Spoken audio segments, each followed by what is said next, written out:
السلام علیکم ورحمۃ اللہ وبرکاتہ.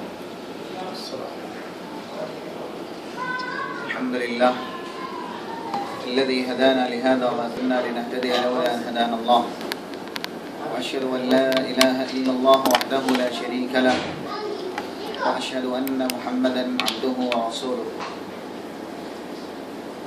أما بعد فإن خير الحديث كتاب الله وخير الهدي هدي محمد صلى الله عليه وسلم شر الأمور محدثاتها وكل محدثة بدعة وكل بدعة ضلالة وكل ضلالة في النار. قال الله سبحانه وتعالى في كلامه المجيد: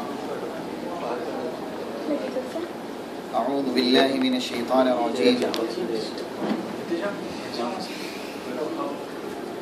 إن المتقين في جنات وعيون وادخلوها بسلام آمنين. عن أنس رضي الله عنه قال قال رسول الله صلى الله عليه وسلم: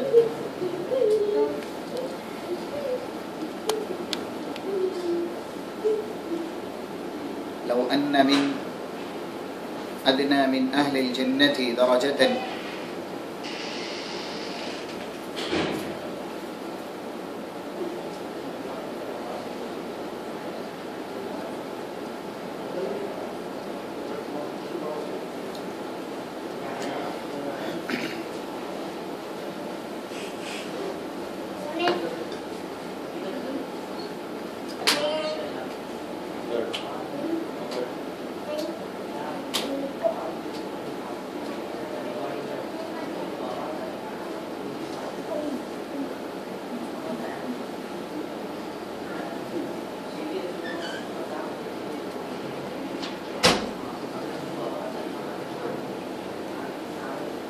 أنس رضي الله عنه قال قال رسول الله صلى الله عليه وسلم: لو أن أدنى من أهل الجنة درجة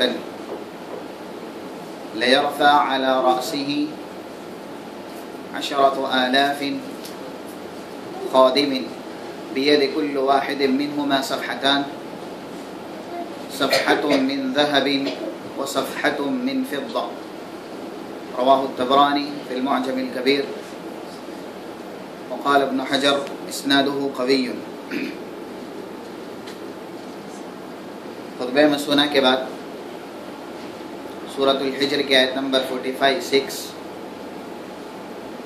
امام طبرانی کی مشہور کتاب المعجم الکبیر کی ایک صحیح روایت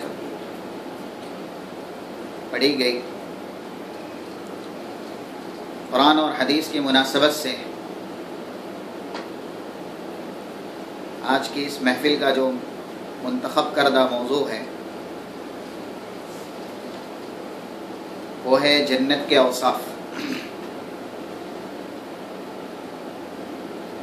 ہم اور آپ یہ اچھی طرح جانتے ہیں کہ رب العالمین نے انسان اور جنات کی تخلیق کا جو مقصد بیان کیا ہے وہ ہے اس کی عبادت و ریاضت. وما خلقت الجن والانس الا لیعبدون. انس اور جن کی تخلیق کا بنیادی اور اساسی مقصد یہ ہے کہ وہ اللہ کے نازل کردہ احکامات کی پیروی کریں، چاہے وہ مامورات یعنی کرنے والے کام ہو یا منہیات چھوڑنے والے کام ہو. اللہ نے جن کے کرنے کا حکم دیا ہے ان کی بجاوری اور جن سے بچنے کا حکم دیا ہے ان سے اجتناب اور احتراز. اگر انسان اور جنات میں سے جن لوگوں نے اللہ کے حکم کی تکمیل اور تعمیل کی ہے ان کے لیے رب العالمین کے یہاں بطور مہمانی جو عطیہ ہے یا انعام ہے اس کو ہم اور آپ جنت کے نام سے یاد کرتے ہیں. جنت کا جو معنی ہے لفظی اعتبار سے اس کو جنت کیوں کہا گیا؟ وہ انعام اور وہ اکرام، وہ اعزاز اور وہ عطیہ، وہ تحفہ جو رب العالمین کی طرف سے اس کے شاکرین اور فرما بردار بندوں کو دیا جائے گا. اس کو جنت کیوں کہا گیا؟ عربی میں ویسے جنت کا اصطلاحی معنی گارڈن کے معنی میں ہوتا ہے، باغیچے کے معنی میں، جیسا کہ نبی اکرم صلی اللہ علیہ وسلم اپنے گھر اور ممبر کے بیچ کے حصے کے تعلق سے کہا تھا، ما بین بیتی و ممبری روضۃ من ریاض الجنہ. لیکن اس کا جو لفظی معنی ہے جنت کا، کوئی بھی چیز جو انسان کی رویت سے، اس کے دیکھنے کی طاقت و قوت سے پوشیدہ کر دی گئی، اس کو جنین یا جنت کہا جاتا ہے. کوئی بھی چیز جو انسان کی دیکھنے کی طاقت سے پوشیدہ کر دی گئی ہو، یعنی انسان اس کے دیکھنے کی طاقت نہ رکھتا ہو، جو دیکھی نہ جائے، اس کو اسی جنت کے نام سے یاد کیا جاتا ہے. اس کے اور بھی مشتقات ہیں. مثلا جن کو اس لیے جن کہا گیا کیونکہ انسان کی طاقت بصارت، اس کے دیکھنے کی جو طاقت ہے وہ اس مخلوق کو دیکھ نہیں سکتی، اس لیے جن کہا گیا. جن بھی یہ جنت کے جو حرف ہیں جیم نون، اسی سے مشتق ہے. ایسے ہی جنین اس بچے کو کہا جاتا ہے جو ماں کے پیٹ میں ہوتا ہے. ظاہر ہے جو بچہ ابھی مولود نہیں ہوا، ماں کے پیٹ میں ہی ہے، اس کو انسانی طاقت بصارت دیکھ نہیں سکتی، آنکھوں کی طاقت اس کو نہیں دیکھ سکتی، اس لیے اس کو عربی میں جنین کہا گیا کیونکہ وہ مخفی ہے، پوشیدہ ہے. ایسے ہی مجنون، جس کی عقل پر اور مادہ فکر پر بے وقوفی اور حماقت غالب آ گئی ہو، یعنی اس کے اندر عقل کا مادہ ہی موجود نہ ہو، اس لیے اس کو مجنون کہا گیا. یعنی وہ شخص جس کی عقل غلط اور صحیح کا فیصلہ نہیں کر سکتی ہو، وہ مجنون ہے. جس کی عقل غلط اور صحیح کے بیچ فیصلہ نہ کرے وہ مجنون ہے. گویا عقل کے اندر جو مادہ امتیاز ہے، تمیز کرنے کی صلاحیت ہے، وہی موجود نہیں ہے.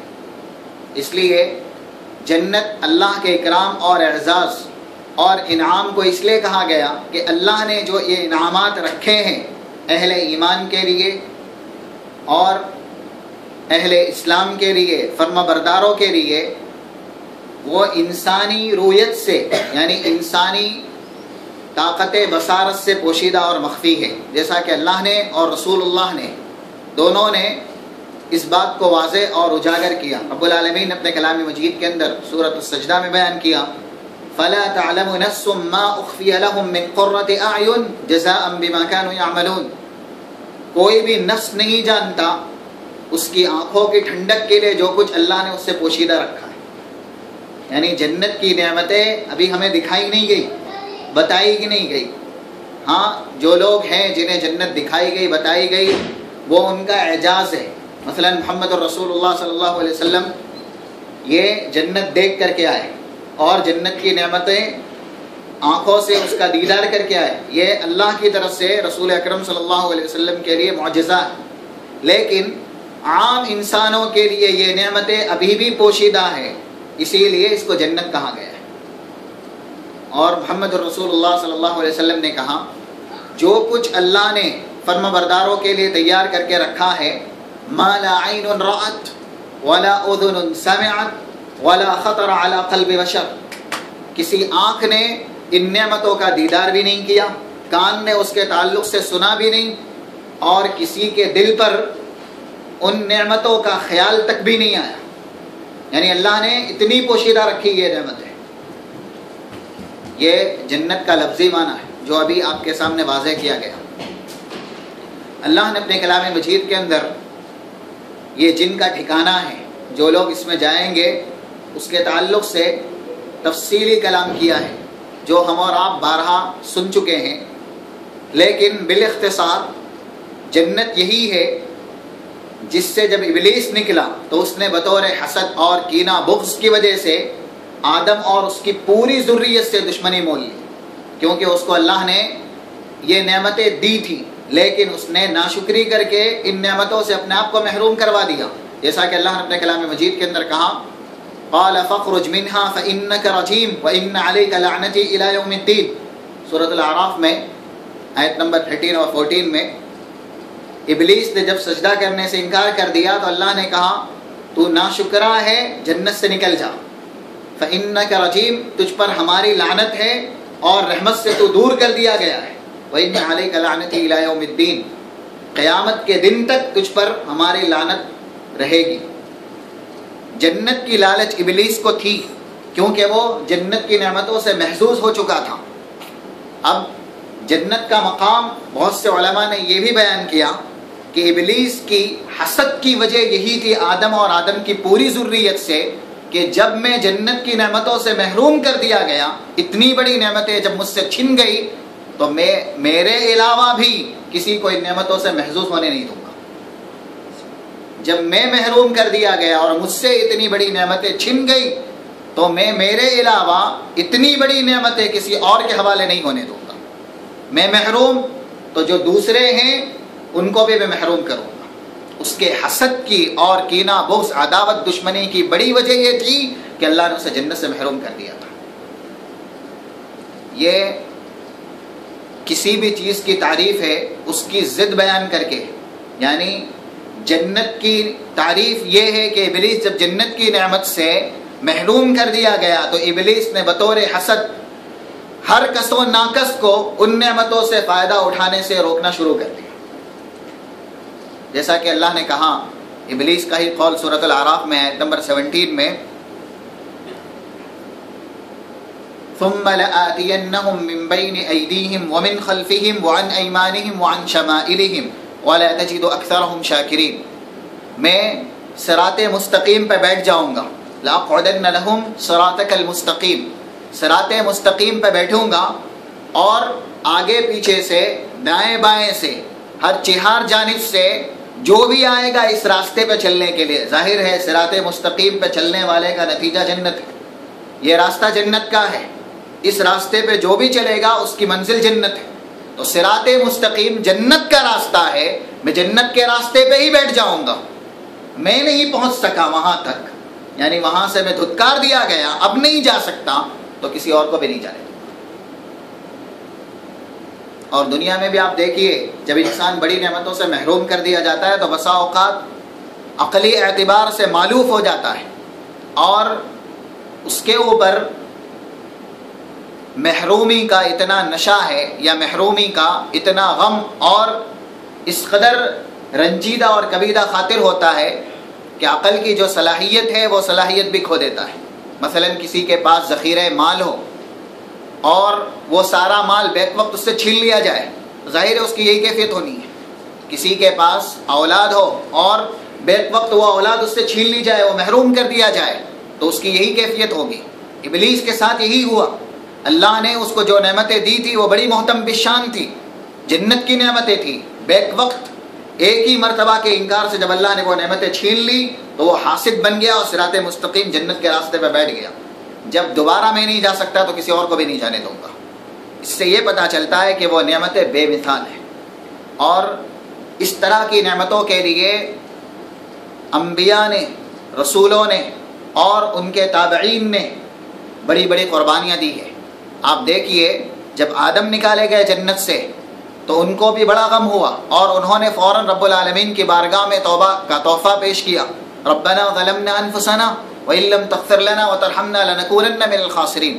اللہ جو ہمارا ٹھکانہ تھا وہ واپس ہمیں دے دے. جہاں سے ہم نکالے گئے اس کے لیے ہم شرمندہ ہیں، ہم نے تیری گستاخی کی، اس لیے تیری بارگاہ میں معافی کا تحفہ پیش کرتے، معاف کر دے.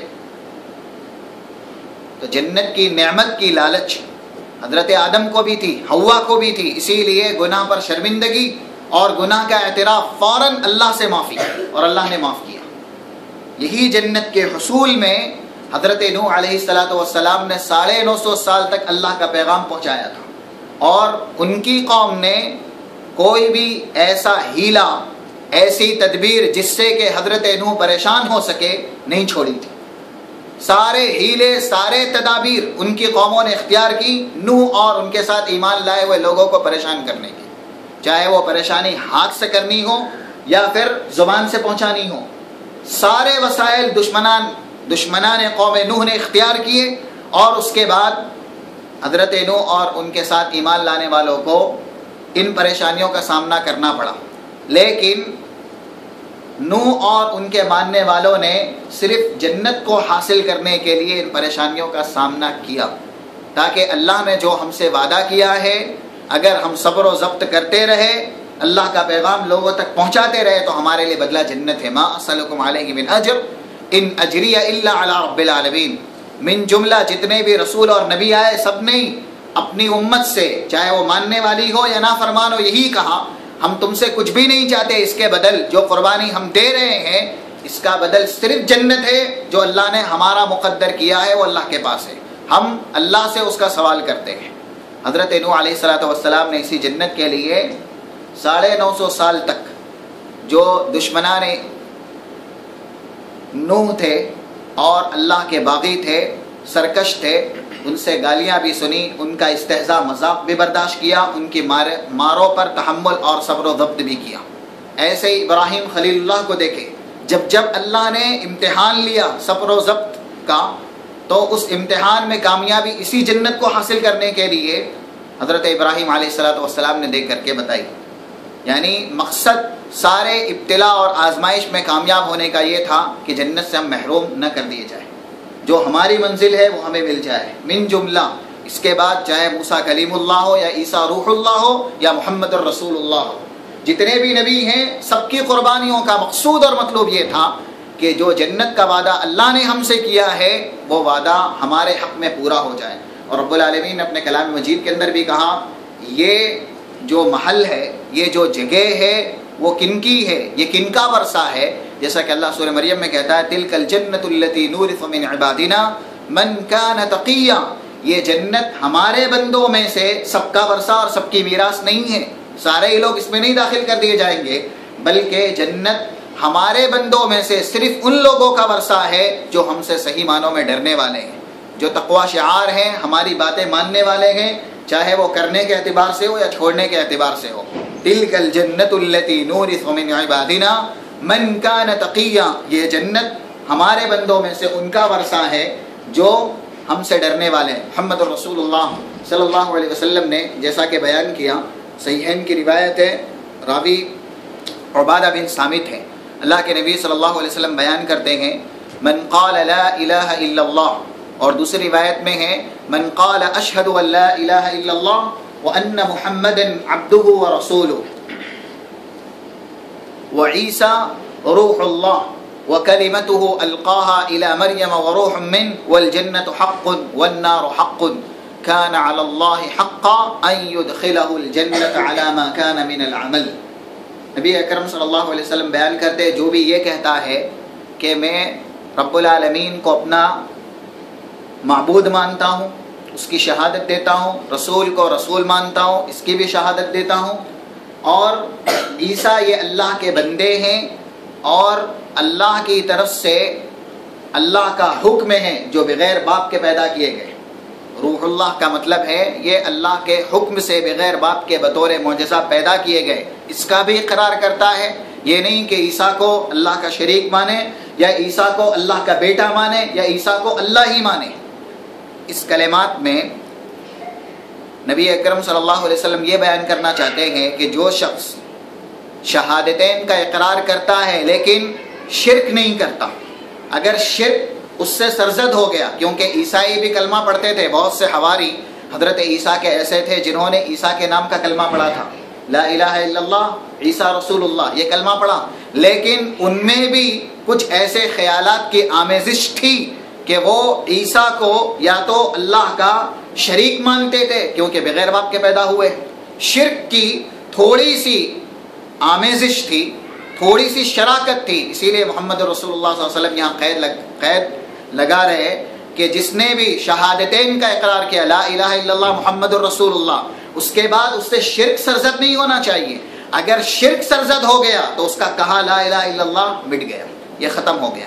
عیسیٰ روح اللہ کہ یہ اللہ کی روح یعنی اللہ کا آرڈر ہے جو بغیر باپ کے پیدا ہوئے اور اللہ کے بندے اور اس کے رسول ہیں، اس کلمے سے جو لوگ لا الہ الا اللہ کرنے کے بعد تادم حیات جب تک اللہ نے زندگی انہیں دی ہے شرک سے پرہیز کرتے ہیں، اپنا دامن بچاتے ہیں، ان لوگوں کے حق میں آنے والے جو جملے ہیں وہ بطور بشارت ہے۔ لیکن جن کا دامن لا الہ الا اللہ محمد رسول اللہ کہنے کے بعد شرک کی آمیزش سے داغدار ہو گیا تو گویا ان کا کہا لا الہ الا اللہ محمد رسول اللہ بے سود اور بیکار ہو گیا۔ اسی لیے نبی اکرم صلی اللہ علیہ وسلم کہہ رہے ہیں من قال لا الہ الا اللہ وان محمدا عبده ورسوله وان عیسی روح اللہ وکلمته القاها الى مریم وروح منه والجنۃ حق والنار حق۔ اس کے بعد اس کو ایمان لانا ہے کہ جنت بھی حق ہے اور دوزخ بھی حق ہے، یہ اللہ کی مخلوق ہے لیکن اس کا وجود ابھی بھی ہے، قیامت تک رہے گا، اور یہ دونوں ہی مخلوق ہمیشہ رہنے والی ہے، کیونکہ جنت کے اندر بھی جو جائیں گے، جیسا کہ ابھی آگے آپ کے سامنے اس طرح کی باتیں آئے گی کہ جو جنت میں جانے والے ہیں ان کے لیے بڑا اکرام کیا ہے، ان بڑے اکراموں میں سے یہ بھی ہے کہ اللہ فرشتوں سے اعلان کروائے گا اذا دخل اہل الجنت الجنت واہل النار النار فقال الملک خلود یا اہل الجنہ وخلود یا اہل النار۔ جب جنتی جنت میں گئے اور جہنمی جہنم میں گئے تب اللہ کے حکم سے فرشتہ اعلان کرے گا جنت والو اب یہاں موت نہیں آنی ہے، ہمیشہ کی زندگی ہے۔ جہنم میں جو گئے ان کے لیے اعلان ہوگا جہنم والو یہاں موت نہیں آنی ہے، ہمیشہ کی زندگی ہے۔ ظاہر ہے جب ان میں گئی مخلوق ہمیشہ رہنے والی ہے، انہیں موت نہیں ہے، تو ان دونوں مخلوق کو بھی موت نہیں آنی، یہ بھی فنا نہیں ہوگی، جنت بھی فنا نہیں ہے اور جہنم بھی فنا نہیں ہے۔ بہت سے ایسے کلمہ گو ہیں آج بھی موجود ہے، اور زمانے قدیم نبی اکرم صلی اللہ علیہ وسلم کے بعد تابعین کا جو زمانہ تھا، تبا تابعین کا زمانہ تھا، ان میں بھی ایسے لوگ تھے جو نماز بھی پڑھتے تھے، روزہ بھی رکھتے تھے، اور وہ لا الہ الا اللہ محمد رسول اللہ کے قائل بھی تھے، لیکن ان کا عقیدہ یہ تھا کہ جنت تو ہمیشہ رہنے والی ہے، یہ مخلوق ہمیشہ رہے گی، کبھی بھی فنا نہیں ہوگی، لیکن جہنم یہ ہمیشہ نہیں رہے گی بلکہ جہنم فنا ہوگی۔ یہ عقیدہ قرآن اور حدیث سے مخالف ہے، قرآن اور حدیث کے خلاف ہے۔ اسی لیے نبی اکرم صلی اللہ علیہ وسلم کہہ رہے ہیں جس نے یہ اقرار کیا کہ جنت کا بھی وجود ہے، ابھی بھی جنت ہے، اسی لیے نبی اکرم صلی اللہ علیہ وسلم کو بھی جنت کا دیدار کروایا اور جہنم کا بھی دیدار کروایا۔ جنت اگر ابھی موجود نہیں ہوتی تو نبی اکرم صلی اللہ علیہ وسلم کیسے جنت دیکھتے؟ آپ نے زمین پر موجود ہوتے بھی جنت دیکھی ہے، جہنم بھی دیکھی، اور جو واقعہ ہمارے ہاں مشہور ہے کہ معراج کروائی گئی، اس اعتبار سے بھی اللہ نے آپ کو جنت اور جہنم دکھائی۔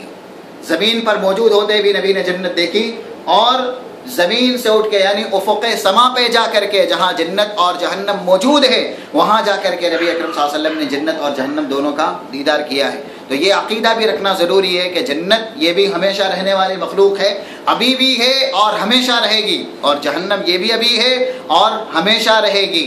اگر کسی نے یہ عقیدہ رکھا، شہادتین کا اقرار کیا عیسیٰ کے تعلق سے، اللہ کے بندے رسول ہیں، اللہ کی روح ہیں، اور جنت بھی حق ہے جہنم بھی حق ہے، تو اللہ بیان کرتا ہے نبی اکرم صلی اللہ علیہ وسلم کے زبانی ادخلہ اللہ الجنہ علی ما کان من العمل، اس کا عمل کیسا بھی ہو اللہ جنت کے جس دروازے سے وہ جانا چاہے گا اس کو داخل کرے گا۔ یہ فضیلت ہے ان لوگوں کی جو اپنی توحید صحیح سالم کیے ہوئے ہیں اور عقائد میں صحیح ہیں، صحیح عقیدہ رکھتے ہیں۔ اور اس کے اندر یہ بھی بتایا گیا کہ جنت کے دروازے ہیں، کیونکہ جس دروازے سے جانا چاہے گا رب العالمین اس کو داخل کرے گا، اور قرآن میں بھی حدیث میں بھی اس کا بیان ہوا ہے، جیسا کہ قرآن کے اندر اجمالی بیان اور حدیث کے اندر تفصیلی ہے کہ جنت کے 8 دروازے ہیں اور جہنم کے 7 دروازے ہیں۔ اسی سے پتہ چلتا ہے، جیسا کہ ہم اور آپ جانتے ہیں، رب العالمین نے کہا کہ رحمتی غلبت علی غضبی، میری رحمت میرے غضب پر بھاری ہے۔ جہنم کے 7 دروازے ہیں اور جنت کے 8 دروازے ہیں۔ عدد میں جو چیز زیادہ ہوتی ہے کبھی کبھی فضیلت کا وہی سبب اور باعث بنتی ہے۔ جنت یہ اللہ کی رحمت کا سبب ہے، اسی لیے حدیث کے اندر خود رب العالمین جنت سے کہے گا کہ انت رحمتی وانا ارحم بک ان شئت، جنت تو میری رحمت ہے، میں تیرے ذریعے جس پہ چاہوں رحمت کروں. اور جہنم سے کہے گا وَأَنْتَ عَذَابِي أَنْتَقِمْ بِكِ إِنْ شِئْتَ، جہنم تو میرا عذاب ہے، میں تیرے ذریعے جس سے چاہوں گا انتقام اور بدلہ لوں گا. یہ اللہ کہے گا جہنم سے بھی کہ تو میرا عذاب ہے، میں جس سے بھی انتقام لوں گا تیرے واسطے سے ہی لوں گا، یعنی تجھ میں جلا کے تیرا عذاب دے کے. اور جنت سے اللہ کہے گا انت رحمتی ارحم بکی ان شئت، تو میری رحمت ہے، میں تیرے ذریعے جس پہ رحمت کرنا چاہوں گا رحمت کروں گا. تو گویا جنت کے 8 دروازے ہونا اس بات کی دلیل ہے کہ اللہ کی رحمت اللہ کے غضب و غضب اور اس کے عذاب پر بھاری ہے، کیونکہ جنت رحمت کے لیے اللہ نے ایک دروازہ زیادہ رکھا اور عقاب کے لیے عذاب کے لیے رب العالمین نے ایک دروازہ کم رکھا. تو من جملہ جنت کے دروازے ہیں، جیسا کہ اللہ نے اجمالی طور پہ قرآن کے اندر عدد تو نہیں بیان کی لیکن دروازوں کا ذکر کیا. سورہ زمر آیت نمبر 73 میں اللہ بیان کرتا ہے وَسِيقَ الَّذِينَ اتَّقَوْا رَبَّهُمْ إِلَى الْجَنَّةِ زُمَرًا حَتَّى إِذَا جَاءُوهَا فُتِحَتْ أَبْوَابُهَا وَقَالَ لَهُمْ خَزَنَتُهَا سَلَامٌ عَلَيْكُمْ بِمَا صَبَرْتُمْ. جب اہل ایمان تقوی شعار میدان محشر میں جنت کے لیے لائے جائیں گے، جب وہ جنت کے پاس پہنچیں گے فتحت ابوابها تو جنت کے دروازے ان کے لیے کھول دیے جائیں گے. یہاں اللہ نے عدد نہیں بیان کی کہ 8 دروازے، لیکن اجمالی طور سے یہ تو بیان کیا کہ جنت کے دروازے ہیں، کیونکہ اللہ کہہ رہا فتحت ابوابها ان کے لیے جنت کے دروازے کھول دیے جائیں گے. وقال لهم خزنتها اور جو جنت کا خازن ہوگا، جنت کے دروازے پہ جو پہرے دار ہوگا، وہ کہے گا سلام علیکم، تم پر سلامتی ہو اور یہ تمہارے لیے بہترین داخل ہونے کی جگہ، اس میں داخل ہو جاؤ. یہ سورہ زمر کی آیت نمبر 73 تھی. اور دوسری جگہ رب العالمین نے اس کو بیان کیا جیسا کہ اَهَؤُلَاءِ الَّذِينَ أَقْسَمْتُمْ لَا يَنَالُهُمُ اللَّهُ بِرَحْمَةٍ ادْخُلُوا الْجَنَّةَ لَا خَوْفٌ عَلَيْكُمْ وَلَا أَنْتُمْ تَحْزَنُونَ. جب جنتی جنت میں داخل ہوں گے تو ان کے داخل ہونے کی کیفیت کلام مجید کے اندر بیان ہوئی ہے. سب سے پہلے جب وہ داخل ہونا چاہیں گے ان کو کہا جائے گا سلام علیکم، تم پر سلامتی ہو. یہ سلام اللہ کی طرف سے بھی ہوگا اور فرشتوں کی طرف سے بھی ہوگا. یہ بہت بڑی نعمت ہے اہل جنت کے لیے کہ ابھی وہ جنت میں جا رہے ہیں اور ان کا استقبال ہو رہا ہے کس کی طرف سے؟ فرشتوں کی طرف سے اور اللہ کی طرف سے. سلام علیکم بما صبرتم، سلامتی ہو تم پر جو کچھ تم نے دنیا کے اندر عمل کیا، صبر و ضبط کیا، کیونکہ صبر اور ضبط کی وجہ سے ہی اس جنت کے تم مالک اور مستحق بنے ہو. اگر دنیا میں اللہ کی باتیں مان کے، اللہ کی باتیں نہ مان کے اور اس کی خلاف ورزی کر کے آئے ہوتے تو آج جنت کے مستحق نہیں ہوتے. تو جو جنتی جنت میں جائیں گے ان کے جانے کی کیفیت سب سے پہلے یہ کہ ان کے اوپر اللہ کی طرف سے اور فرشتوں کی طرف سے سلام پیش کیا جائے گا. اور دوسری کیفیت ان سے کہا جائے گا لا خوف علیکم ولا انتم تحزنون. دنیا میں انسان کتنی بھی بہتر جگہ پہ ہو، یعنی اگر جگہ کے اعتبار سے آپ دیکھیں تو مکہ اور مدینہ یہ دنیا کے سب سے امن و امان کی جگہ ہیں. دنیا کی ساری جگہوں کے مقابل مدینہ اور مکہ، کیونکہ ان کے کچھ حصے کو حرم کہا گیا ہے جہاں لڑائی جھگڑے کرنا، نقصان پہنچانا، تکلیف پہنچانا یہ بالکل ممنوع ہے، حرام ہے. تو سب سے امن والی جگہ دنیا کے اعتبار سے یہی ہے حرمین کا جو دائرہ ہے. لیکن اس میں بھی آدمی ڈر سے، خوف سے محفوظ نہیں ہے کیونکہ وہ دنیا کے اندر ہے. ڈر اور خوف سے دنیا کے اندر جو سب سے امن والی جگہ ہے وہاں پہ بھی محفوظ نہیں ہے. ہم اور آپ وہاں پہ بھی ڈرتے ہیں، امن و امان نہیں ہے. لیکن جنت یہ اللہ کی طرف سے وہ تحفہ ہے اہل ایمان کے لیے. جیسے ہی وہ داخل ہوں گے اللہ کہے گا لا خوف علیکم ولا انتم تحزنون. یہاں تمہیں خوف، ڈر یہ چھوئے گا بھی نہیں اور کبھی بھی ملامت، رنجیدگی یہ محسوس نہیں ہوگی. کبھی وہاں جنت میں انسان اپنے آپ کو اکیلا محسوس نہیں کرے گا، اکتائے گا نہیں، رنجیدہ نہیں ہوگا. کبیدہ خاطر کہ دل کے اندر کوئی چیز ہے اور ذہن میں کوئی تشویش ہے، پریشانی، ایسی کیفیت اہل جنت پر طاری نہیں ہوگی. ابھی یہ داخل ہو ہی رہے ہوں گے تبھی اللہ ان سے بشارتی کلمات میں کہے گا ادخلوا الجنہ جنت میں داخل ہو جاؤ، لا خوف علیکم ولا انتم تحزنون، کیونکہ تمہارے لیے اس محل میں، اس جگہ اور اس مدخل میں خوف اور حزن، یعنی کبھی تمہیں ڈر محسوس نہیں ہوگا اور اکتاہٹ محسوس نہیں ہوگی۔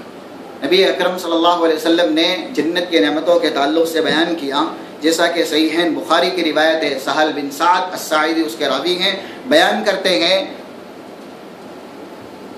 فی الجنت صوت موضع خیر من الدنیا وما فیہا، ایک تیر جتنی جگہ لیتا ہے، تیر کی کتنی جگہ ہوتی ہیں؟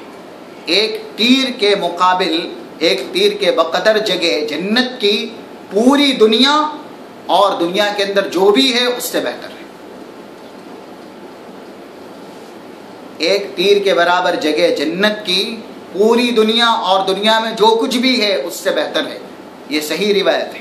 اور ترمذی کے اندر امام ترمذی نے کتاب الجنت و صفتہا میں جو جنت کی فضیلت بیان کی، نبی اکرم صلی اللہ علیہ وسلم بیان کرتے ہیں لو ما یقل ظفرا مما فی الجنت بدأ لتزخرفت، جنت کے اندر جو ناخون سے بھی کمتر چیز ہے، ناخون نہیں اس سے بھی کمتر جو چیز ہے، اگر وہ دنیا کے اندر ظاہر ہو جائے تو دنیا اور دنیا کے بیچ میں، یعنی دنیا اور آسمان کے بیچ میں جو بھی چیزیں ہیں اور جو بھی روشنیاں ہیں، اس سے ناخون سے کمتر چیز اگر جنت کی دنیا اور دنیا کے بیچ ظاہر ہو جائے تو یہ پوری دنیا روشن ہو جائے گی۔ بلکہ لتزخرفت کا لفظ ہے، زخرف کا مطلب یہ ہوتا ہے یعنی زیورات سے آراستہ ہونا، جس طریقے سے زیور پہنے جاتے ہیں اور زیب و زینت کی جاتی ہے، ویسے ہی اگر ناخون سے بھی کمتر چیز جنت کی دنیا میں ظاہر ہو جائے تو یہ پوری دنیا زینت سے آراستہ ہو جائے گی، زیب و زینت سے مزین ہو جائے گی۔ جس طریقے سے زینت کی چیزیں پہنی جاتی ہے اور اپنے آپ کو مزین کیا جاتا ہے، اسی طریقے سے ناخون سے کمتر چیز۔ اور حدیث کا جو دوسرا ٹکڑا ہے، لو ان رجلا من اہل الجنہ اطلع وبدأ اساورہ، جنت کا کوئی بھی شخص اگر اس کے کنگن کا معمولی سا حصہ دنیا کے اندر جھانک دے، معمولی سا حصہ صرف دنیا میں اللہ ظاہر کر دے، اس کا پورا کنگن نہیں جو جنت میں ملنے والا ہے، معمولی سا حصہ، تو حدیث کے الفاظ ہیں لطمس ضوء الشمس، سورج کی روشنی پھیکی پڑ جائے گی۔ لطمس ضوء الشمس کما تطمس الشمس ضوء النجوم، جس طریقے سے سورج یہ ستاروں کی روشنی کو پھیکا پاڑ دیتا ہے، ویسے ہی جنت کے زیور کا معمولی سا حصہ اگر اللہ دنیا کے اندر ظاہر کر دے تو سورج کی روشنی پھیکی پڑ جائے گی۔ آپ اندازہ کیجئے، رات میں ستارے کچھ بھی نظر آتے ہیں، لیکن ابھی سورج کی روشنی پوری طرح ظاہر نہیں ہوئی ہے، صرف روشنی کا معمولی سا حصہ ہی ظاہر ہوا ہے تو ستاروں کی روشنیاں ختم ہو جاتی، ستارے دکھتے بھی نہیں ہیں۔ جس طریقے سے سورج کی روشنی سے ستاروں کی روشنیاں ختم ہو جاتی ہے، ستارے پھیکے پڑتے ہیں، اس سے بھی کئی گنا زیادہ جنت کے زیور کا معمولی سا حصہ اگر دنیا کے اندر دکھا دیا جائے تو سورج کی روشنی پھیکی پڑ جائے گی۔ یہ جنت کی فضیلت ہے۔ اور جو روایت ابھی خطبہ مسنونہ کے بعد پڑھی گئی، نبی اکرم صلی اللہ علیہ وسلم بیان کرتے ہیں ان ادنا من اہل الجنت درجہ، جنت کے اندر جانے والوں میں سب سے کمتر درجے والا انسان، جنتی سب سے کمتر درجے والا انسان، لا یقف علی رأسہ عشرۃ آلاف خادم، ہمیشہ ہر وقت اس کے سر کے اوپر یعنی اس کے پاس 10,000 خادم رہیں گے۔ جنت کا ادنا سے درجے کا شخص جو سب سے اخیر میں جنت میں جائے گا، اس کے بعد اب کوئی جنت میں آ ہی نہیں سکتا، جو سب سے اخیر میں جہنم کی سزا بھگتنے کے بعد، جہنم کی سزا برداشت کرنے کے بعد، توحید کی سلامتی کی وجہ سے جہنم سے نکال کے اللہ اسے جنت میں داخل کرے گا، اس کے بعد اب کوئی شخص جنت میں آنے والا ہی نہیں ہے۔ یہ سب سے آخری درجے کا شخص ہے جو جنت میں داخل کیا گیا ہے اور سب سے کمتر مقام کا حامل ہے، سب سے کمتر مقام کا۔ یعنی جو بھی جنتی ہیں اس شخص سے مقام اور رتبے میں بالا ہے، اونچے ہیں، اس کے پاس سب سے کم تر مقام ہے، اس کی پوزیشن نبی اکرم صلی اللہ علیہ وسلم نے یہ بیان کی، طبرانی کی صحیح روایت ہے، لَيَقِفْ عَلَى رَأْسِهِ عَشَرَةُ آلَافٍ خَادِمٍ، 10,000 خادم ہمیشہ اس کی خدمت کے لیے اس کے پاس رہیں گے، بِيَدِ كُلُّ وَاحِدٍ مِّنْهُمَا، ہر ایک کے پاس 2 پلیٹیں ہوگی، ہر ایک کے پاس، ہر ایک کے ہاتھ میں 2 پلیٹیں ہوگی، صفحۃ من ذہب و صفحۃ من فضہ، اور ایک چاندی کی ایک سونے کی، ایسے ایسے 10,000 خادم، جن میں سے ہر ایک کے پاس 2 پلیٹیں، ایک سونے اور ایک چاندی کی، یہ ادنا سا رتبہ پانے والا شخص۔ اور دوسرے جو کلمات ہیں یہ بھی صحیح روایت ہے،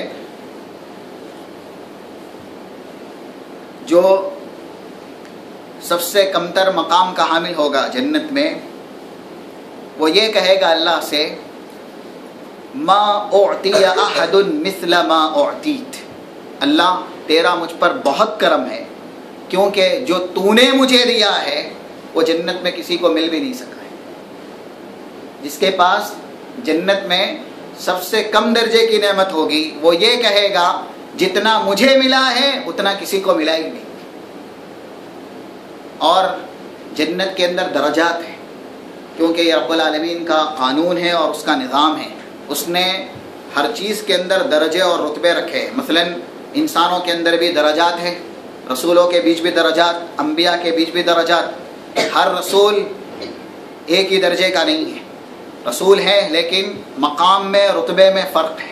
محمد الرسول اللہ صلی اللہ علیہ وسلم سید الرسول ہے، اور مقام رتبے کے ناحیے سے رسولوں میں سب سے اعظم ہیں، تلک الرسل فضلنا بعضهم علی بعض، رسولوں میں سے بعض کو بعض پر ہم نے فضیلت یافتہ بنایا۔ ویسے جنت کے اندر بھی درجات ہوں گے، صرف ایک درجہ نہیں ہوگا جہاں سارے جنتی اکٹھا ہوں گے، بلکہ ترمذی کی صحیح روایت ہے کتاب الجنہ و صفاتہا کے اندر نبی اکرم صلی اللہ علیہ وسلم بیان کرتے ہیں، فی الجنت 100 درجہ، جنت کے اندر 100 درجے ہوں گے، ما بین درجتین کما بین السماء والارض، ایک درجے دوسرے درجے کے بیچ میں فاصلہ کتنا ہوگا؟ 100 درجے جنت میں ہیں، لیکن ایک درجے اور دوسرے درجے کے مقابل جو فاصلہ ہوگا وہ اتنا جتنا کہ زمین اور آسمان کے مقابل، زمین اور آسمان کے مقابل کتنا فاصلہ ہے؟ اتنا فاصلہ ایک درجے دوسرے درجے کے مقابل ہوگا۔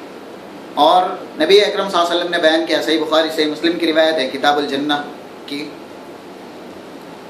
ان من اہل الجنت غرف، اہل جنت کے لیے رب العالمین کچھ کمرے دے گا، لَيَتَرَاءُونَ مِنْهُمْ مَنْ فَوْقَهُمْ، جو لوگ ان سے نیچے ہوں گے وہ اپنے سے اوپر والے کو دیکھیں گے، جو لوگ ان سے نیچے ہوں گے وہ اپنے سے اوپر والوں کو دیکھیں گے۔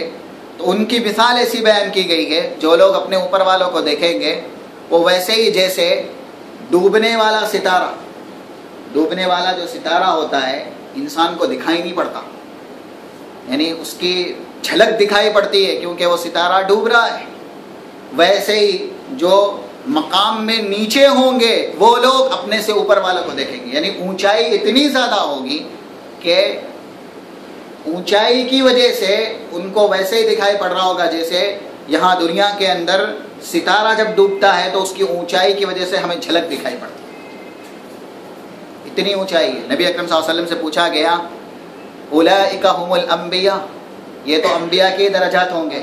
تو نبی اکرم صلی اللہ علیہ وسلم نے کہا، قال بلا، ہاں انبیاء ہوں گے، لیکن آمنوا وصدقوا المرسلین، ان کے علاوہ بھی وہ لوگ بھی ہوں گے جنہوں نے انبیاء پر ایمان لائے اور انبیاء کی تصدیق کی۔ جو لوگ اللہ پر ایمان لائے، نبیوں کی باتیں سنی اور نبیوں کی تصدیق کی، وہ بھی انہی مقام کے حامل ہوں گے۔ اور پھر رب العالمین نے اپنے کلام مجید کے اندر محمد رسول اللہ صلی اللہ علیہ وسلم نے اپنے فرامین کے اندر کچھ نعمتوں کی فضیلت بیان کی جو جنت کے اندر موجود ہوگی۔ ویسے جنت کے اندر ہر چیز جو بھی انسان چاہے گا اس کو دی جائے گی، جیسا کہ اللہ نے قرآن میں عموماً کہا، وَفِيهَا مَا تَشْتَهِيهِ الْأَنفُسُ وَتَلَذُّ الْأَعْيُنُ، جنت میں جس کی بھی خواہش ہوگی اور آنکھ سے جس کو بھی لذت ملتی ہوگی وہ ساری چیزیں موجود ہیں۔ جنت میں من جس کی خواہش کرتا ہے، دل جسے چاہتا ہے وہ، آنکھ جس سے ٹھنڈک حاصل کر سکتی ہے وہ، سارے وسائل، سارے سامان، ساری نعمتیں موجود ہیں۔ وَفِيهَا مَا تَشْتَهِيهِ الْأَنفُسُ وَتَلَذُّ الْأَعْيُنُ وَأَنْتُمْ فِيهَا خَالِدُونَ۔ جو بھی جنت میں گیا، اللہ کہے گا جنت میں تمہارے آسائش کے لیے اور تمہاری چاہت کے لیے سارے سامان مہیا ہیں، جو چاہیے وہ موجود ہے۔ وَلَكُمْ فِيهَا مَا تَشْتَهِي أَنفُسُكُمْ وَلَكُمْ فِيهَا مَا تَدَّعُونَ۔ نفس جس کی خواہش کر سکتے ہیں وہ سب جنت میں ہے، اور تم جس کی طلب کر سکتے ہو، جو تم مانگ سکتے ہو، سب کچھ موجود ہے جنت میں۔ نفس جس کی خواہش کر سکتا وہ بھی موجود ہے، اور جو بھی طلب ہمیں کرنی، جو بھی ہمیں مانگنا ہے، سب کچھ جنت میں موجود ہے۔ اس میں سے محمد رسول اللہ صلی اللہ علیہ وسلم نے کچھ نعمتوں کی فضیلت بیان کی۔ مثلا جنت میں جو باغیچہ ملے گا اہل جنت کو، ہر کسی کے پاس جنت ہوگی، کیونکہ کلام مجید کے اندر رب العالمین نے کہا جنت کے اندر بھی الگ سے اور باغیچے ہیں، یعنی اور بھی جنات ہیں، اسی لیے جنات تجری من تحتها الانہار کہا گیا۔ انسان جب جنت میں چلا گیا تو اور بھی اس کو ایسے باغیچے دیے جائیں گے جس کے نیچے سے نہریں جاری ہیں، جس کے نیچے سے نہریں جاری ہوں گی۔ اور ترمذی کی صحیح روایت ہے کہ نہریں کس کی ہوگی اور نہروں کی شکل بیان کی گئی، جیسا کہ قرآن میں اللہ نے سورہ محمد آیت نمبر 15 میں کہا فیہا انہار من خمر لذۃ للشاربین وانہار من لبن لم یتغیر طعمہ۔ وہاں شراب کی نہریں ہیں، دودھ کی نہریں ہیں، وانہار من عسل مصفی، شہد کی نہریں ہیں، یعنی پانی بھی ایسا ہے، انہار من ماء غیر آسن، وہ پانی بالکل صاف اور شفاف ہے۔ دودھ کی نہریں، پانی کی نہریں، شہد کی نہریں اور شراب کی نہریں۔ اسی لیے حدیث کے اندر جو شخص شراب کا عادی دنیا میں رہا، زیادہ سے زیادہ شراب پینے والا رہا، اور اس نے توبہ نہیں کی، جس کو مدمن خمر کہا گیا، بالکل زیادہ شراب پینے والا، بغیر توبہ کے مر جائے، اگرچہ وہ موحد ہے، توحید اس کی صحیح سالم ہے، تو بھی جنت میں چلے جانے کے بعد بھی شراب سے محروم کر دیا جائے گا۔ صحیح موقف یہی ہے کہ جنت میں اگر وہ گیا بھی، جس نے دنیا کے اندر شراب پی اور توبہ نہیں کی، توحید اس کی صحیح سالم ہے، وہ اپنے گناہ کی سزا برداشت کرنے کے بعد جنت میں چلا بھی گیا، تو بھی جو شرابی ہے دنیا کا، بغیر توبہ کے مرے گا، جنت میں چلا بھی گیا تو بھی جنت کی شراب نہیں پی پائے گا۔ وہاں رب العالمین اسے جنت کی شراب سے محروم کر دے گا۔ یہ سزا نہیں ہے، بلکہ اس کا اتنا مقام ہوگا کہ اس کو رب العالمین وہاں شراب نہیں دے گا، اور نہ ہی اس کے لیے شراب کی خواہش ہوگی، یعنی اللہ کی طرف سے ایسا اس کو کر دیا جائے گا کہ شراب پینے کی اسے خواہش ہی نہیں ہوگی۔ اور اللہ نے اپنے کلام مجید کے اندر جو کہا ہے یہ نہریں ہوگی، نبی اکرم صلی اللہ علیہ وسلم نے اس کی تفصیل کی ہے۔ یہ نہریں بعد میں، پہلے جنت کے اندر سمندر ہوں گے، ماء البحر اور لبن البحر، عسل البحر، خمر البحر، شراب کا بھی سمندر ہے اور دودھ کا بھی سمندر ہے، شہد کا بھی سمندر ہے، پانی کا بھی سمندر ہے۔ ان سمندروں سے یہ نہریں جاری ہوگی، سمندروں سے یہ نہریں جاری ہوں گی۔ اور پھر جو محل اہل جنت کو رب العالمین کی طرف سے دیے جائیں گے، وہ محلوں کی صفتیں بیان ہوئی ہے، لبنۃ من فضہ ولبنۃ من ذہب، اس کی ہر اینٹ چاندی یا سونے کی ہوگی۔ جو محل اہل جنت کو دیا جائے گا اس کی ہر اینٹ چاندی اور سونے کی ہوگی، اور محل پر جو قبات ہوں گے، اونچائی والی چیزیں، جیسے یہاں مسجدوں میں مینارے اور گنبد کی شکل میں بنائے جاتے ہیں، ویسے محل میں جو قبات ہوں گے ان کے تعلق سے بیان کیا گیا جنابذ من لؤلؤ، یہ سب ہیرے موتی کے ہوں گے، اور طولها فی السماء 60 میلا۔ دیکھیے آج دنیا میں اگر تھوڑی سی اونچائی پر بلڈنگ ہو یا کوئی بھی جگہ ہو تو ہم اور آپ بڑی حیرت اور تعجب کی نگاہ سے اسے دیکھتے ہیں۔ اونچی بلڈنگ مثلا اگر 50 فلور کی ہے، 100 فلور کی ہے، تو ہماری نگاہ میں وہ بہت تعجب خیز ہے، یہ ٹاور اتنے اونچے ہیں، لیکن اہل جنت کو رب العالمین جنت میں جو محل دے گا، طولها فی السماء، آسمان میں اس کی جو بلندی ہوگی وہ 60 میل کے برابر. 1 میل تقریباً 2.5 کلومیٹر ہے. بلندی میں 60 میل ہے وہ. اسی لیے حدیث میں الفاظ ہے طولها فی السماء، آسمان میں یعنی بلندی میں اس کی جو لمبائی ہے وہ کتنی ہے؟ 60 میل. اور اس کی چوڑائی بھی ہر ناحیے سے وہ 60 میل پہ ہوگا. لمبائی دیکھے تو بھی 60 میل پہ ہے، چوڑائی دیکھے تو بھی 60 میل پہ ہے. اور باغیچے جو دیے جائیں گے اس میں ہر درخت کی یہ کیفیت ہوگی. اور اس میں کچھ درخت ایسے بھی ہوں گے جیسا کہ نبی اکرم صلی اللہ علیہ وسلم نے بیان کیا، فی الجنت شجرۃ سوقها من ذهب، اس کا جو تنا ہوگا درخت کا بیچ کا حصہ جس کو ساق بولتے ہیں، تنا، وہ سونے کا ہوگا. اور فی الجنت شجرۃ فی ظلها یسیر الراکب 100 عام لا ينقطعها یا لا يقطعها. جنت میں درخت ایسا بھی ہے کہ اگر اس کے سائے میں گھوڑا سوار چلنے والا 100 سال تک بھی چلے تو بھی اس کا سایہ ختم نہیں ہوگا. درخت جس کا سایہ اتنا لمبا ہے کہ سائے میں اگر گھوڑا سوار جو گھوڑے پہ چلتا ہے وہ اگر 100 سال تک گھوڑے کو دوڑائے تو بھی سائے کی مسافت ختم نہیں ہوگی، سائے ختم نہیں ہوگا.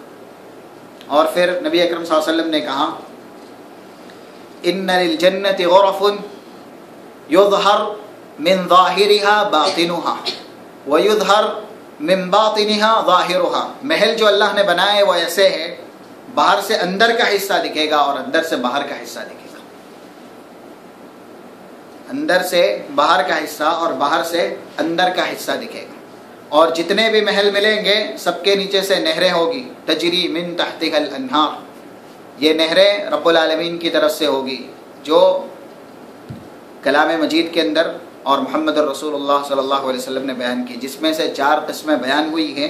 یعنی شراب کی نہر ہے، دودھ کی نہر ہے، پانی کی ہے اور شہد کی نہر ہے. اور بھی جتنا انسان چاہے گا، جو بھی چاہت وہاں ہوگی رب العالمین دے گا. اسی طریقے سے کھانے کے لیے رب العالمین نے اپنے کلام مجید کے اندر کہا وَفَوَاكِهَ مِمَّا يَشْتَهُونَ.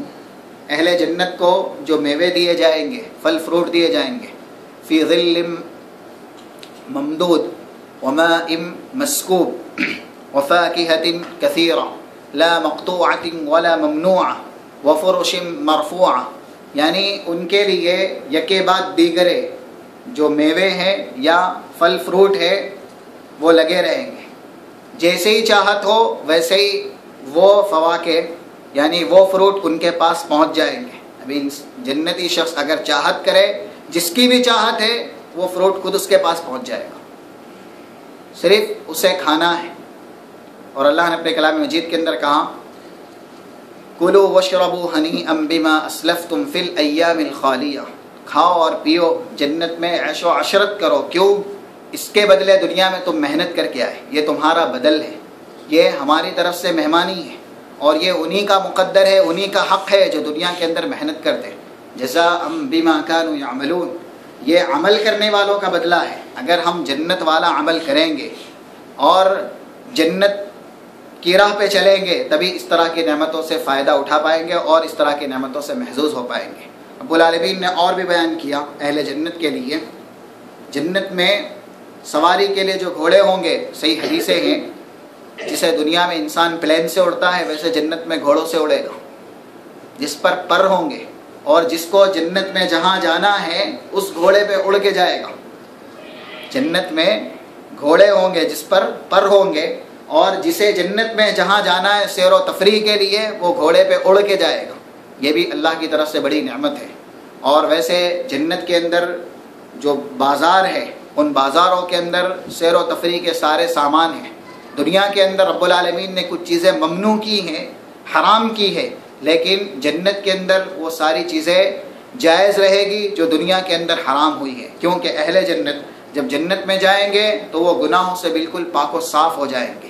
وہاں نہ ہی ان کی زبان سے تھوک نکلے گا، نہ ہی انہیں پیشاب کی یا ٹوائلٹ کی حاجت ہوگی، بلکہ ان کے تعلق سے بیان کیا گیا کہ ان کا جو پسینہ ہوگا رشحہم المسک، مشک عنبر کے برابر ہوگا. اہل جنت کا جو پسینہ ہے یہ مشک عنبر سے بھی زیادہ معطر ہے. اور جنت کی جو مٹی ہے مختلف الفاظ ہے، ترابها زعفران، زعفران یہ جنت کی مٹی ہے، وہ جنتی زعفران ہے، دنیا کا زعفران نہیں ہے. جنت کی جو مٹی ہے وہ زعفران ہے. ایسے ہی جو محل بنے ہیں ان محل میں اینٹیں تو سونے اور چاندی کی ہے، لیکن اس کے بیچ جس سے یہ اینٹیں جوڑی گئی ہیں یہ بھی زعفران کی ہیں یا پھر مسک کی ہے. جس سے اینٹ جوڑی گئی ہے یہ بھی زعفران کی ہے اور مسک کی ہے. لباس کے تعلق سے رب العالمین نے اپنے کلام مجید کے اندر بیان کیا اہل جنت کا جو لباس ہوگا، عالیہم ثیاب سندس خضر و استبرق وحلوا اساور من فضہ، کہ یہ چاندی کے اور ریشمی، چاہے وہ موٹے ہوں یا پتلے ہوں، ایسے لباس میں ملبوس کیے جائیں گے. چاندی کے، ریشمی، موٹے اور باریک لباس میں اہل جنت ملبوس کیے جائیں گے، پہنائے جائیں گے. یہ جنتی لباس ہوگا. اور جنت کے اندر جو تخت والی چیزیں ہوں گی، بیٹھنے والی یا پھر آرام دہ چیزیں ہوں گی، رب العالمین نے اپنے کلام مجید کے اندر اس کے تعلق سے بیان کیا، فی جنت عالیہ، بلند و بالا جنت میں جنتی ہوں گے، فیہا سرر مرفوعہ، جس میں اونچی تختیں ہوں گی، جس کے اندر اونچے تخت ہوں گے جس پر اہل جنت آرام کریں گے. حدیثوں کے اندر بیان کیا گیا ان کی جو اونچائی ہوگی وہ بہت ہی زیادہ بلند و بالا ہوگی. جو تخت ہوں گے اونچے جس پر اہل جنت آرام کریں گے، جیسے ایک حاکم یا بادشاہ لوگوں کے بیچ بڑا ہے اسی لیے وہ بلند و بالا تخت پر جلوہ افروز کیا جاتا ہے، وہ تخت پر بیٹھا جاتا ہے. تو اہل جنت کو جو رب العالمین تخت دے گا جس پر یہ بیٹھیں گے، آرام کریں گے، یہ اونچے ہوں گے اور ان کی اونچائی بہت زیادہ ہوگی. فیہا سرر مرفوعہ واکواب موضوعہ، ان کے لیے جگہ جگہ جام لگے ہوں گے. آج دنیا میں شاہانہ اور بادشاہی جو محفلیں سجتی ہیں جہاں تخت بھی ہوتے ہیں اور ساتھ ساتھ جام کی محفلیں بھی ہوتی ہیں. رب العالمین عیش و عشرت بتا رہا اہل جنت کی کہ یہ جب تخت پر جلوہ افروز ہوں گے تو ان کے لیے جام کا دور چلایا جائے گا، اور وہ جام شراب پر منحصر ہوں گے، پانی پر منحصر ہوں گے، جس کے اوپر ختامہ مسک، یعنی اس کے اوپر جو غطا، ڈھکن جسے بولتے ہیں، وہ مسک عنبر کی خوشبو کا ہوگا. مسک عنبر کی جو خوشبو ہے اصلی، اس کی خوشبو والا تو اوپر سے ڈھکن ہوگا، ختامہ مسک وفی ذلک فلیتنافس المتنافسون. جس کا ڈھکن مشک عنبر جیسا ہو، اس کے اندر جو مشروب ہے اس کی خوشبو کیسے ہوگی، وہ کتنی محظوظ اور کتنی لذت والی ہوگی. ایسے جام چلائے جائیں گے. اور پھر جو یطوف علیہم ولدان مخلدون باکواب واباریق وکأس من معین، بچے ہوں گے جو ان کی خدمت پر مامور ہوں گے. مفسرین کہتے ہیں یہ وہ بچے ہیں جو مشرکین کی اولاد یا مشرکین کے بچے جو بالغ ہونے سے پہلے دنیا سے رخصت ہو گئے. مشرکین کے بچے جو بالغ ہونے سے پہلے مر جاتے ہیں، اب وہ تو جہنم میں نہیں جائیں گے اس لیے کہ وہ مکلف نہیں ہیں، اس لیے ان کو جنت میں رب العالمین داخل کرے گا، لیکن وہ جنت میں خادم ہوں گے. یطوف علیہم ولدان مخلدون. اور دوسرے جو خادم ہوں گے بچوں کی شکل میں وہ رب العالمین پیدا کرے گا. اور رب العالمین جنت میں اپنی طرف سے پیدا کرے گا، اس لیے کہ اللہ نے جنت اور جہنم دونوں کے پورے کرنے یا دونوں کو بھرنے کا ان دونوں سے وعدہ کیا ہے. جنت کو تو اللہ بھر دے گا جب جنت میں جگہ خالی رہے گی دوسری مخلوق پیدا کر کے، کیونکہ نعمت دینا یہ اللہ کی شان ہے اور یہ اللہ کا کرم ہے، کسی کو نعمت سے محظوظ کرنا. اس لیے عقلی بات ہے کہ جنت کو بھرنے کے لیے دوسری مخلوق پیدا کر کے جنت میں داخل کر دی جائے گی. لیکن جہنم سے بھی وعدہ کیا ہے کہ اللہ جہنم کو بھی بھرے گا، لیکن جہنم میں مخلوق پیدا کر کے تو ڈالی نہیں جا سکتی، کیونکہ وہ تو اللہ کا انصاف عذاب ہے. وہ جو عذاب کا مستحق ہے اس کو ہی عذاب ملنا چاہیے. الگ سے مخلوق پیدا کر کے جہنم میں ڈالنا یہ رب العالمین کی شان نہیں ہے اور اس کے عدل و انصاف کے خلاف ہے. اس لیے اللہ جہنم پہ اپنا پیر رکھے گا جس وقت جہنم اللہ سے سوال کرے گی، یوم نقول لجہنم حل امتلأت وتقول حل من مزید، جس دن ہم جہنم سے کہیں گے تجھ کو اور بھی چاہیے، ابھی اور بھی چاہیے، بھری نہیں؟ تو جہنم کہے گی حل من مزید، ہاں ابھی اور بھی ہے تو مجھے دو، کیونکہ ابھی میں بھری نہیں ہوں۔ اور اس وقت کچھ بھی نہیں ہوگا، یعنی جہنم میں ڈالنے کے لیے کوئی مخلوق نہیں ہوگی، سارے جو بھی جہنم کے مستحق تھے وہ جہنم میں چلے گئے ہوں گے۔ تب اللہ جہنم سے سوال کرے گا کہ جہنم بھر گئی یا اور چاہیے؟ جہنم کہے گی حل من مزید، اور ہے تو اور دو۔ تو اللہ نے تو وعدہ کیا ہے دونوں کو بھرنے کا، جنت اور جہنم کو۔ تو اللہ کا انصاف یہ ہے کہ جس وقت اللہ جہنم پہ پیر رکھے گا، جہنم کہے گی قط قط، اب میں بھر گئی۔ لیکن نئی مخلوق پیدا کر کے اللہ جہنم کو نہیں بھرے گا، کیوں؟ کہ وہ مخلوق کا قصور ہی کیا ہے کہ وہ جہنم میں جائے۔ جنت کو رب العالمین نئی مخلوق پیدا کر کے بھر دے گا، اور نئی مخلوق میں یہ بچے بھی ہوں گے، یطوف علیہم ولدان مخلدون، جو کہ اہل جنت کی خدمت پر مامور ہوں گے۔ تو یہ لباس ہوا۔ ایسے ہی حور مقصورات فی الخیام، جو خیمے ہوں گے، کمرے الگ ہے، خیمے الگ ہیں۔ خیمے جو ہوں گے ان کے تعلق سے حدیث کے اندر بیان کیا گیا کہ وہ پورے ہیرے جواہرات سے بنے ہوں گے۔ خیمے جو ہوں گے وہ پورے ہیرے جواہرات سے بنائے گئے ہوں گے، یہ اہل جنت کے لیے۔ اور اس کے اندر رب العالمین جو اہل ایمان تھے، مرد تھے، ان کو حور عطا کرے گا، حور عین۔ اور حور عین کے تعلق سے محمد رسول اللہ صلی اللہ علیہ وسلم نے بیان کیا ہے کہ ان کی جو ساق ہوگی، پنڈلی ہوگی، پنڈلی کا اندرونی حصہ باہر سے نظر آئے گا، خوبصورتی اتنی زیادہ ہوگی۔ حور عین ان کی جو پنڈلی کا اندرونی حصہ ہے، گوشت کے اندر کا حصہ، وہ بھی باہر سے نظر آئے گا، یعنی اتنی زیادہ خوبصورت اور اتنی زیادہ حسین۔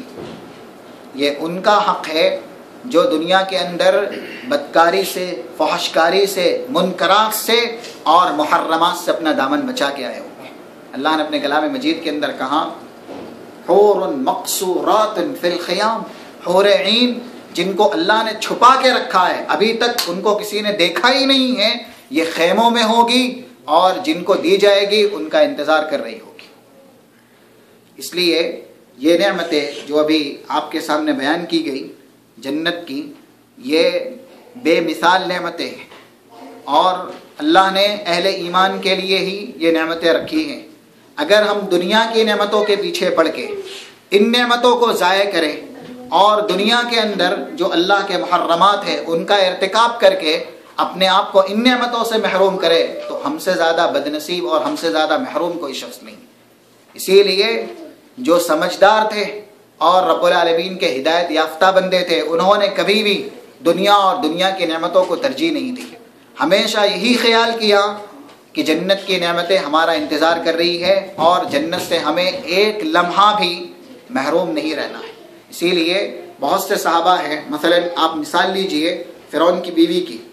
فرعون کی بیوی کے تعلق سے اللہ نے اپنے کلام مجید کے اندر کہا ضرب اللہ مثلا للذین آمنوا امرأۃ فرعون، سورہ تحریم کی آیت نمبر 12 ہے۔ فرعون کی بیوی کی ایمانی مثال اللہ نے اہل ایمان کے لیے بیان کی۔ صرف جنت پانے کے لیے اس نے سولی پر لٹکنا گوارا کر لیا۔ فرعون نے سولی پہ لٹکا دیا، جان لے لی، اللہ سے سوال کیا اللہ میں سولی پہ لٹکنا گوارا کرتی ہوں، جان دینا یہ بھی گوارا کرتی ہوں، لیکن صرف ایک نعمت کے لیے۔ وہ نعمت کیا ہے؟ ضرب اللہ مثلا للذین آمنوا امرأۃ فرعون اذ قالت رب ابن لی عندک بیتا فی الجنہ۔ اللہ بس جنت میں ایک گھر بنا، رب ابن لی عندک بیتا فی الجنہ، تیرے یہاں جنت میں ایک گھر مل جائے، اس کے لیے میری جان جاتی ہے، سولی پہ مجھے لٹکایا جا رہا ہے، یہ گوارا ہے۔ یہ صنف نازک ہے، عورت ہے، اور اسی کی مثال حضرت سمیہ رضی اللہ تعالیٰ عنہ نے بھی پیش کی، اسلام کی سب سے پہلی شہیدہ۔ جب ان کے دونوں پیر کو 2 اونٹ سے باندھ دیا گیا اور ان کے پورے جسم کو برہنہ کر دیا گیا، ایک اونٹ کا رخ مشرق کی طرف، دوسرے کا مغرب کی طرف، یہ ابو جہل اور اس کے کارندوں نے کیا تھا۔ آپ سوچئے جسمانی اعتبار سے نحیف ہے، کمزور ہے، ناتوا ہے، بڑھیا ہے سمیہ، جسم بڑا ہو چکا ہے اور جسم پہ کپڑا بھی نہیں ہے، برہنہ ہے، اور ایک پیر ایک اونٹ سے جس کا رخ مشرق کی طرف ہے اور دوسرا پیر دوسرے اونٹ سے جس کا رخ مغرب کی طرف ہے، انجام کیا ہونا ہے؟ ہر ذی عقل اور